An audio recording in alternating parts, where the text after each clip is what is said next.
I take this opportunity to clarify certain facts which has been going for quite some time. Sir, Tamil Nadu has never accepted the NEP 2020 policy. I say it again. Tamil Nadu has never accepted the NEP 2020 policy. We had only promised to come back. We had only promised to come back on this issue after scrutinizing the NEP policy with the committee. In August 2024, the government of Tamil Nadu, under the leadership of our Chief Minister, Honorable M.K. Stalin, sir, we had informed that we have scrutinized the NEP 2020 and is almost similar to the previous Navodaya school project, which was already not implemented in Tamil Nadu, and we are not keen on implementing the NEP 2020 policy in Tamil Nadu. Then where comes the question of we have accepted and we have declined? I seriously don't understand. This is ridiculous. Sir, in this context, withholding the funds allocated to Tamil Nadu for educational development is a direct infringement on the state's autonomy, sovereignty, and the linguistic rights of Tamil Nadu. As a member of the Union of India, is entitled to equitable development and fair allocation of resources for the development of its educational infrastructure. There would be no change in its two-language policy of Tamil Nadu, and English has been forced since 1968. Sir, I repeat, Tamil Nadu government, under the leadership of MKS, has reiterated that there would be no change in its two-language policy of Tamil and English, which has been in force since 1968 from our times of our previous Chief Minister, Annadurai sir. I repeat, yes, sir, Tamil Nadu hasn't opposed anyone learning Hindi, but we only fighting against the imposition of Hindi. All major political parties in Tamil Nadu, except the BJP, support the continuation of the two-language policy. Therefore, I urge the union government not to be adamant on the three-language policy and refrain themselves from imposing the Hindi and Sanskrit in Tamil Nadu.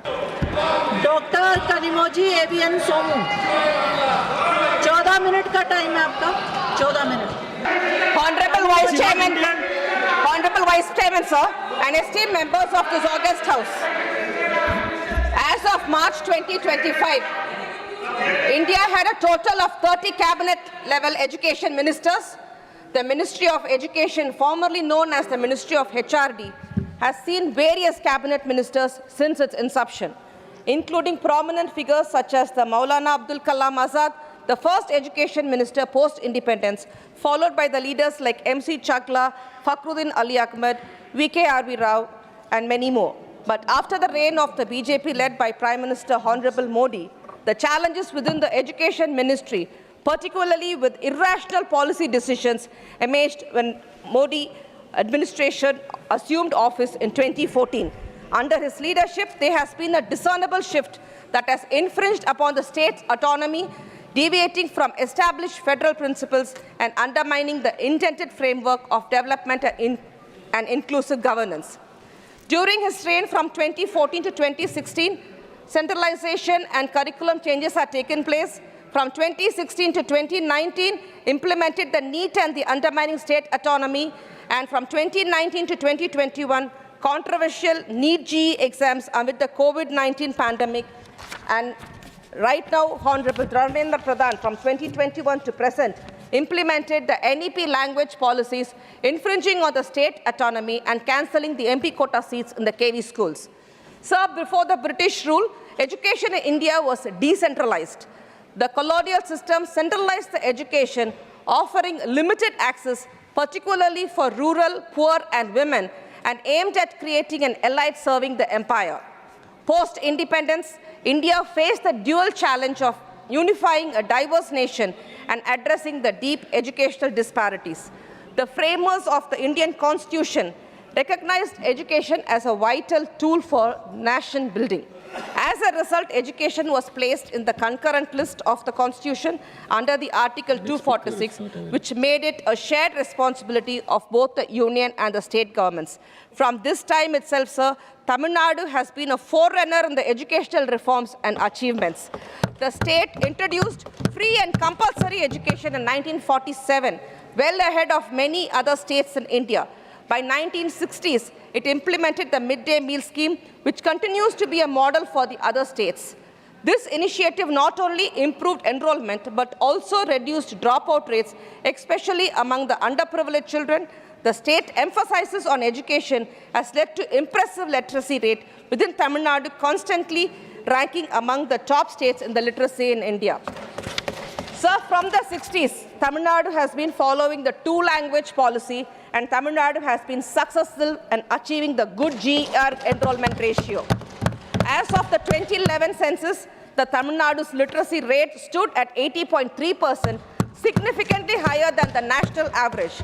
The state's focus on the technical education has contributed to its state as a hub for industries like IT and engineering. Tamil Nadu also has a strong emphasis on inclusive education. Furthermore, the state's success in reducing educational inequalities through schemes like the free uniforms, bicycles, the digital learning platform continues to receive national recognition. Sir, the Tamil Nadu GER's growth is 51.4% in contrast to the India's GER during the same period grew close to 6 percentage points from 21.5 to 27.1.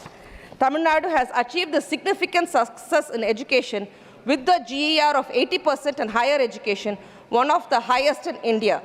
The state progressive initiative like the School Education Quality Index, the breakfast scheme, which is very close to our heart, Chief Minister, the Kale Sitrundri Thanavithittam, and our two-language policy have set benchmarks for the nation. The breakfast scheme is particularly ensures that underprivileged students receive nutritious meal, improving their academic performances, sir. So the GER of Tamil Nadu's higher education stands first in India as per the data of the All India Survey of Higher Education. This is almost double as the national average. So the two-language policy has promoted inclusivity by offering education in both Tamil and English. Honorable Sir, Tamil Nadu was one of the first states to implement the Right to Education Act, ensuring that children from all backgrounds have access to quality education. No matter what, when it comes to rational and logical initiatives, Tamil Nadu will adopt and implement the decisions as the state without any hesitation. This is how we have followed the family planning initiative, and for that one reason, Tamil Nadu is getting penalized in the delimitation. At the same time, sir, you can expect utmost denial if the policy decision is irrational, causing social injustice and infringing state autonomy and the federal structure.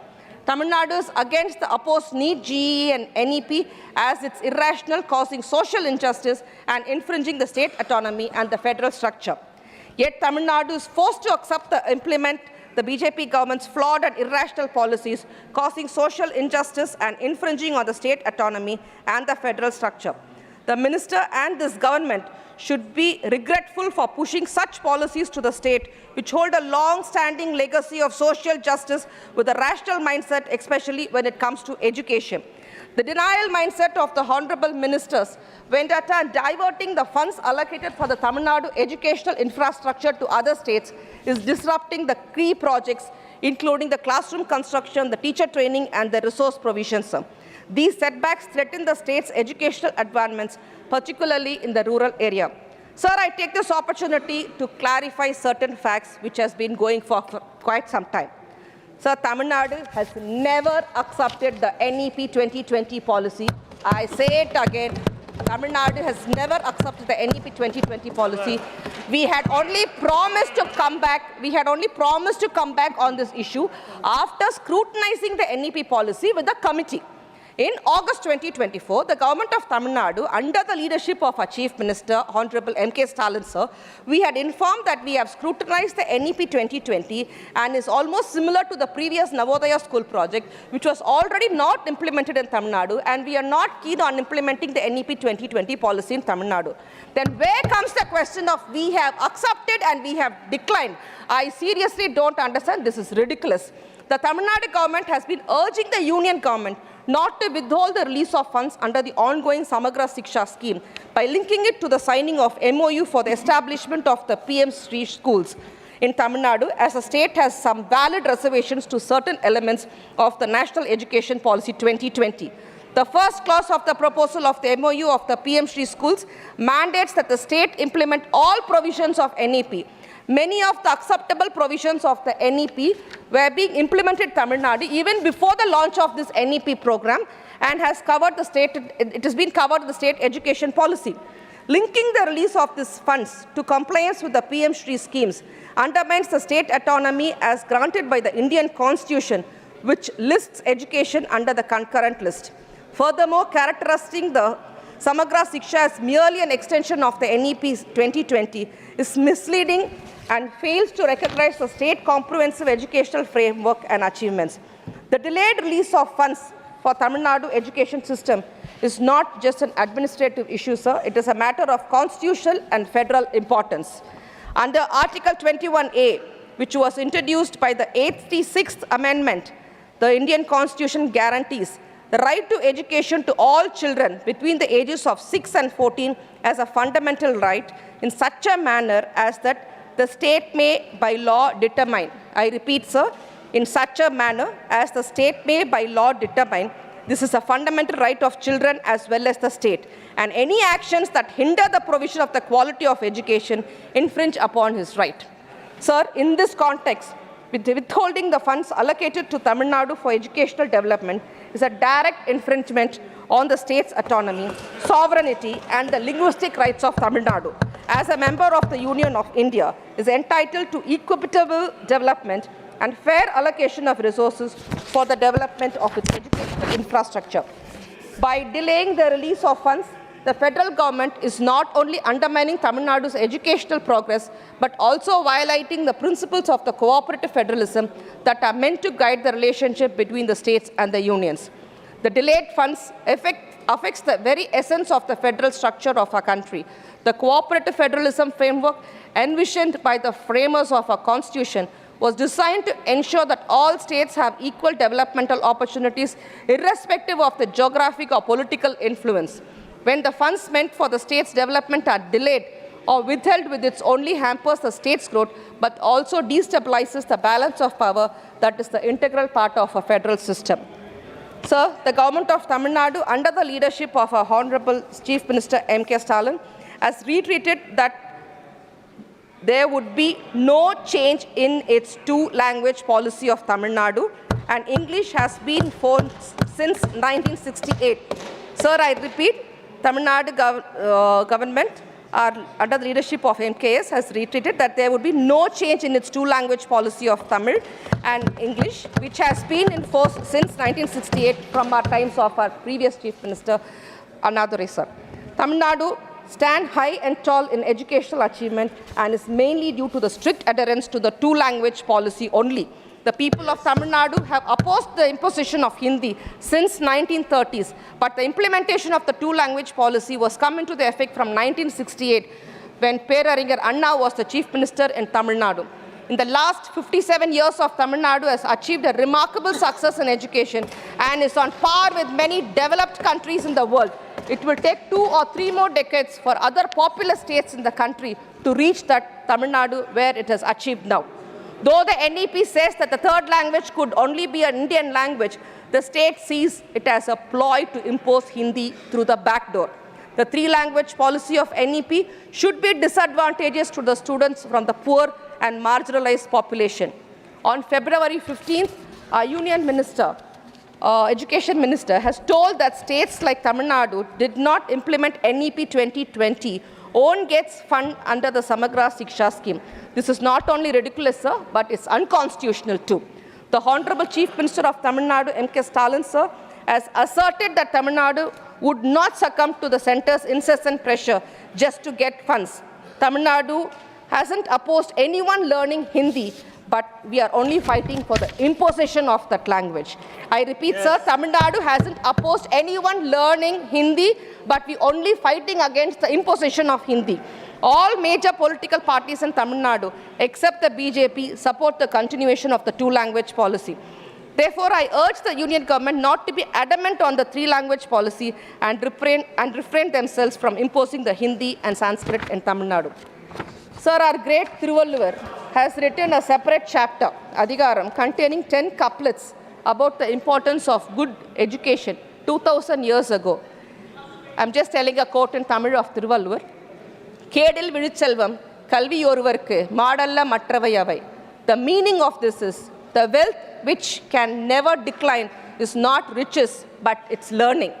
This has to be considered at this time, sir. Education is the richness of the country and each child should get it. So in Tamil Nadu, how the two-language policy has been so well established, and we have been competing with the developing countries, and our GER rate has been above the national average. So we should consider the two-language policy, which would take us globally on the next level.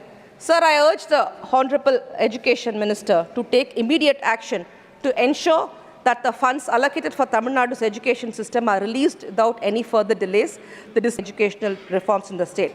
Moreover, the Union government must refrain its commitment to cooperative federalism by ensuring that all states, including Tamil Nadu, receive the financial resources they need to fulfill their educational mandates. This is not just a matter of financial aid, but it is about upholding the constitutional promise of the right to the education of every child in India. Thank you. Well done. The next speaker.